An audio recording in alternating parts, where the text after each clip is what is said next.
акча жок дейт Кыргызстанда. Кыргызстанда акча бар. Жанагы 20 миллиардка кошуп коюңуз. Элдин бүгүнкү колундагы акча. Бул реалдуу акча. Ошон үчүн биздин мамлекетке, бүгүнкү банктарга ошон үчүн алып коет экендер. Биздин негизги эң чоң себебибиз бул элдин өлкөлөргө караганда кем калышпайт.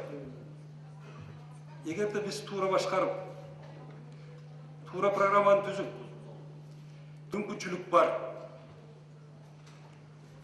Ошондой шансты чачылбай, талашпай, күчтүү мобилизация кылып туруп, биздин аракет кылсак, биз ушул жолго чыга алабыз. Бул милдет ушу биздин бириктирүү элди бизге койгон максатты аткарууга жол бар. Ал үчүн биз саясатчылар бириктириш керек. Элдин кызыкчылыгы үчүн ал жеке саясатчылар бул биздин милдетибиз. Ошон үчүн саясий реформаны биз сөзсүз жүрүшү керек.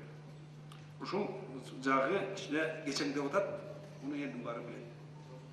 Экинчиден, ошол убакта Бишкек шаары 65%-ын өзүнүн бюджетке берет. Ушул жагын 1 секундда урматтуу Бардамзак менин кесиптештерим менен толугу менен макулмун. Дүйнөдө тенденция ушундай азырчы. Ким энергетикасы ушул өлкө күчтүү болот. А Кудай бизге ушуну энергетиканы да берген, сууну да берген. Биз эч качан Кыргыз элибиздин кызыкчылыгын сатпай, элдин кызыкчылыгы үчүн депутаттар 93-жылы биз сомду өзүбүздүн валюта киргенде Кыргыз мамлекетинин байлыгы 59,6 миллиард доллар болду. Калып атабыз. Анан аягында мына 97-жылы Пак Эдуард деген бар, Рентан Групп. Ошол бир чоң кеңешмеде президенттин катышуусу менен айткан, таш көмүр кесин биз мына биз ошол акча менен дагы бир 70 миллион долларга чейин керек болот экен, баардыгын кылып туруп таш көмүр кесин толук проекттик мощностьке жеткизебиз деп. Анда ошол бүгүн Урушов Бектер бул резиденция болгон сөз. Мен ошондо көбөмүн. Пакка айтты. Силер 14 миллионго сатып алабыз деп атасыңар. Мен түшүнүп турам. Ага мен тоскоол болдум. Мен жол бербеймин деп. Биз өзүбүз салабыз деп миллионго салып бүтүштү ошол кести, таш көмүр кесин. Эгерде ошондо дагы бирөө кызыгып, ошо пактын акчасын алганда экинчи Рентон Групп болмок бүгүн таш көмүр кеси. Урматтуу депутаттар, мен келгеним дагы бир жолу өзүмө тактап айтсам туура болгон экен. Мына 5 депутат чыгып сүйлөдү. Бул депутаттардын сүйлөгөн сөзүнөн мен бир жыйынтыкка келип атам. Өкмөт ушул жерде ушул мыйзамды түшүндүрүү жагынан сиздерге толук жакшы түшүндүрө албаптыр. Депутаттардын сүйлөгөн сөзүнөн бул ачык айкын көрүнүп турат.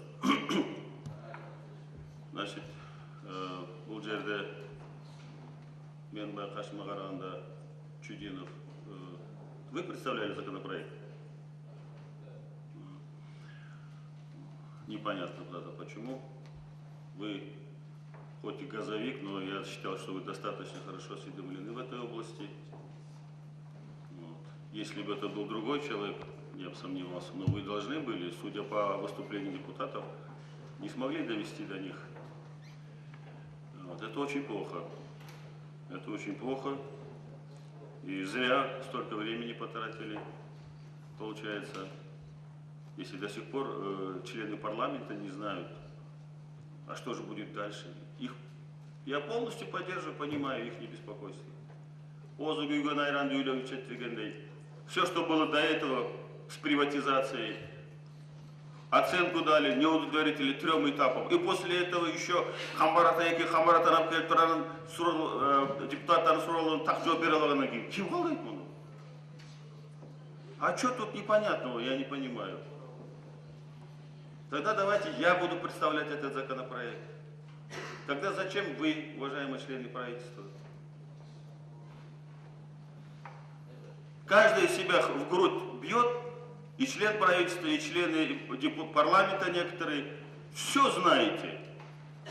И в международной политике, и на 10-15 лет все знаете, а элементарный вопрос ответить не можете. Плохо.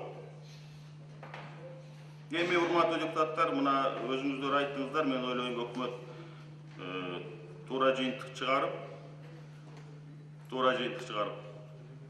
значит, бул маселени терең түшүнгөн, так жооп бере турган өкмөт мүчөнү даярдаш керек алмаса, и эгер андай киши жок болсо, анда мен өзүм келейин эмкисине. Бул бир. Эми могу жер парламент